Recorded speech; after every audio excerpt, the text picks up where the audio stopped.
Hi, and thank you for joining me for another short talk. And friends, today I wanted to speak to all those who have left another religion to follow Judaism.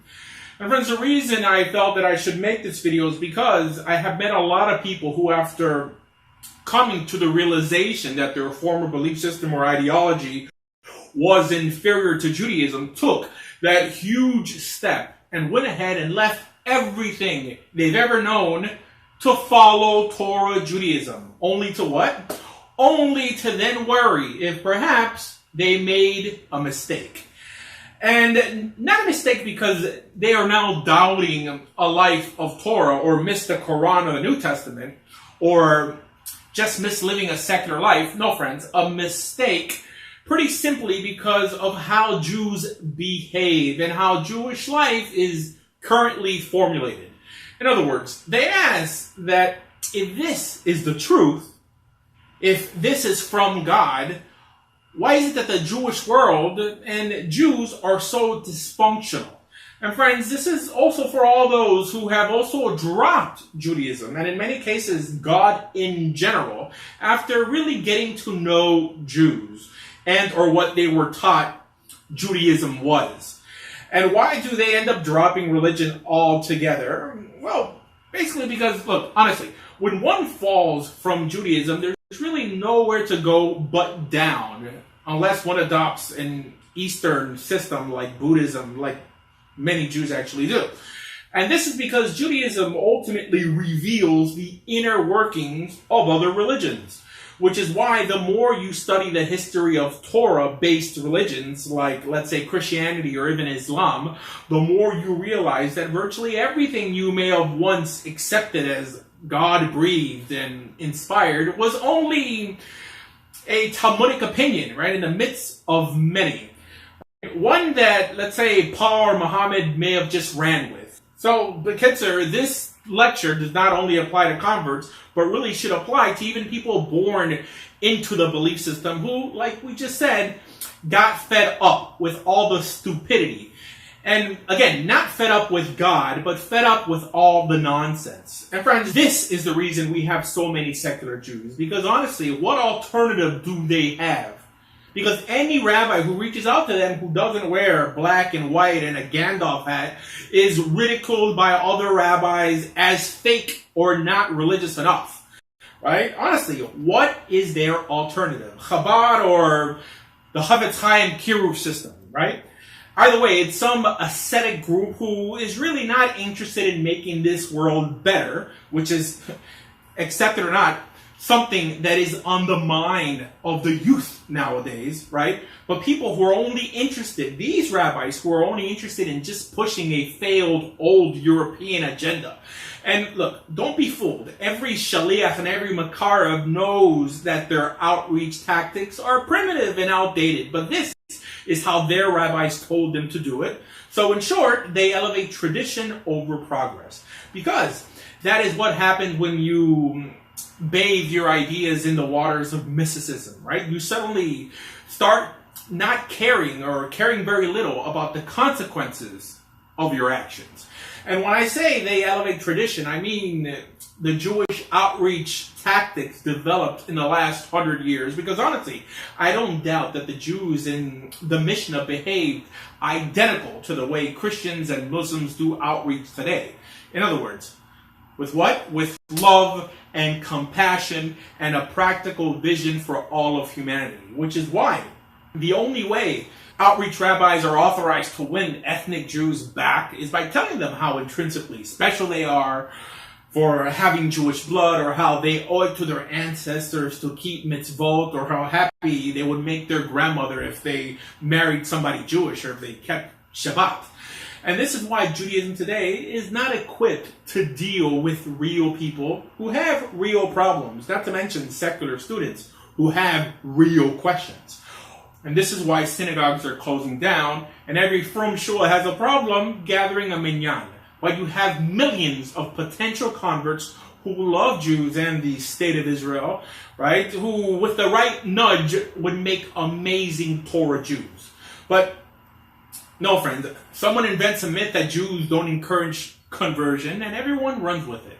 Again, when almost all major historians teach that Jews were the biggest missionaries of their day. I mean, I've seen so many synagogues, like I said, who can't put together a minyan to pray, probably turn away at least 5 converts a month. I mean, this form of stupidity has to be taught because it doesn't come natural.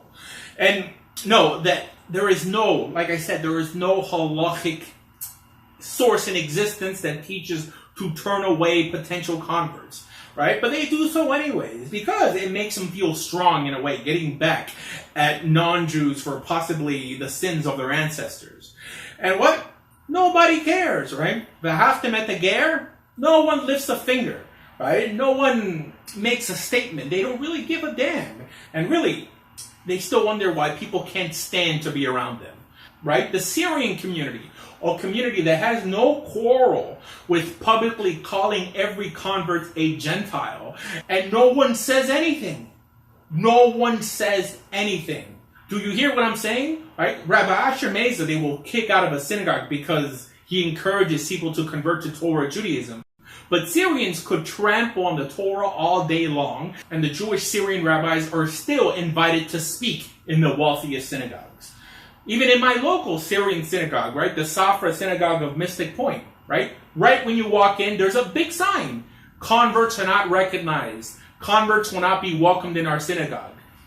And no one says anything. So what? So I will. My friends, those in the Syrian community, the Syrian Jewish community who espouse such ideas, they are the lowest form of garbage. And I encourage everyone to boycott every Syrian rabbi who teaches such nonsense. And I want to let the Syrian community know that you are greatly responsible for the amount of assimilation we have in the Jewish world today.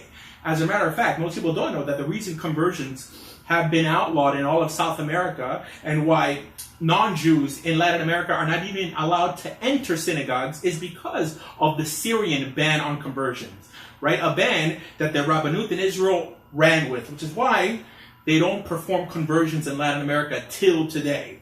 That's why. And it's really ridiculous. We have no problems having huge conferences and protests over computers like they do in Lakewood or Shaitalach, right? Or, over the stupidest things, but over this you don't hear a peep.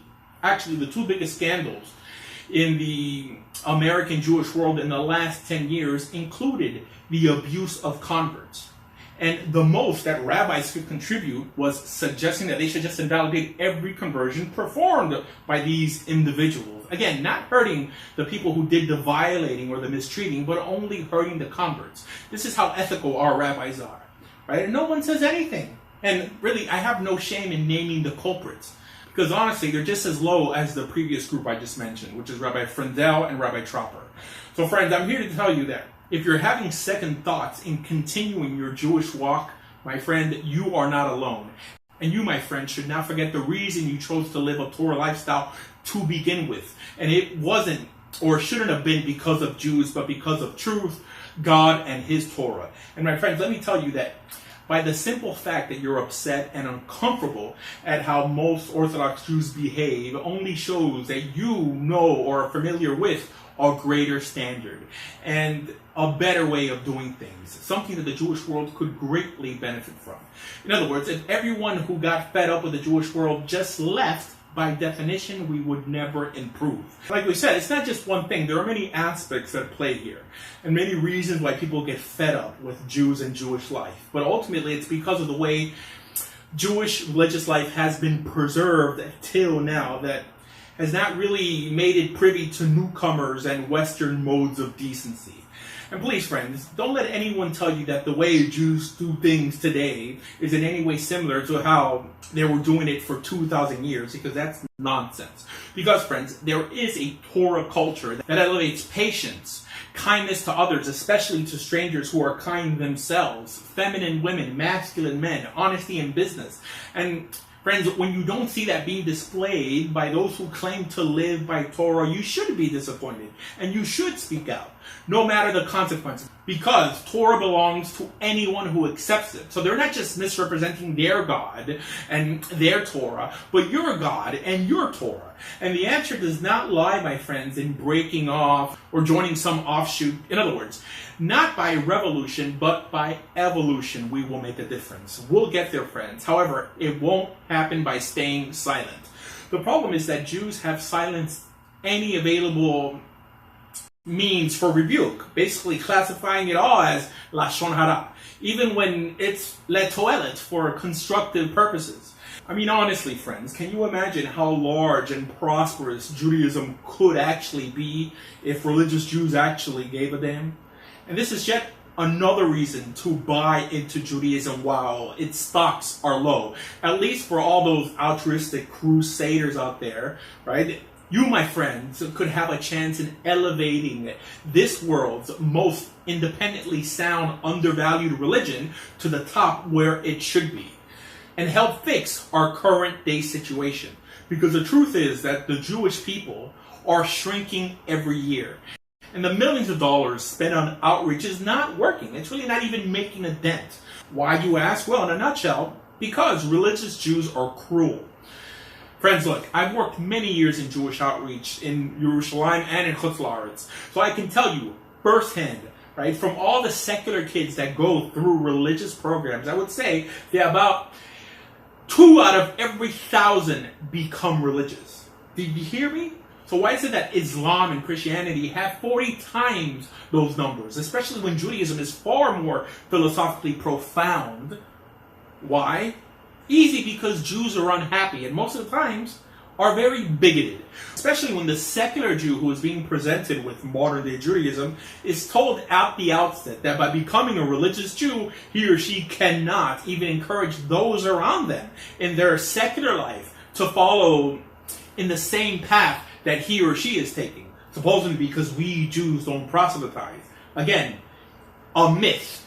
And when those unaffiliated Jews who once cared for all of humanity now are taught that they must only care about Jews. And we wonder why people don't want to be frum.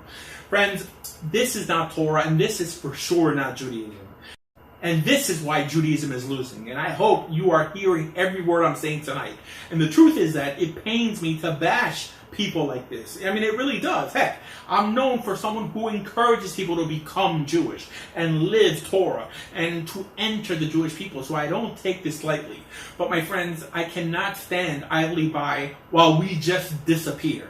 Because we're shrinking, and the only segment of our population that is growing are the Jews sealed away from the rest of the world, those who do not care to make a difference socially. So, what are we to do when people who are born into our religion are fighting to leave? Especially then, how in the world does it benefit us to mistreat and disrespect those who want to enter? I mean, don't get me wrong. Even if we were flourishing, we would never have an excuse to mistreat any decent individual, especially when our numbers are dwindling now. So, you, my friends, listening to me today, you can make a difference. If you're considering Judaism, do whatever you have to convert. So you could make a difference. And fine, after you convert, you could send everyone to hell because you cannot make a difference from outside of the group. Please listen to me. And if you're already Jewish and you feel like you've had enough, my friends, I urge you not to give up because we need you. And no matter who you are, if you're in the Jewish world, you could make a difference. And friends, if you still insist on leaving, know that you do not have to abandon Torah values only because you abandon the people.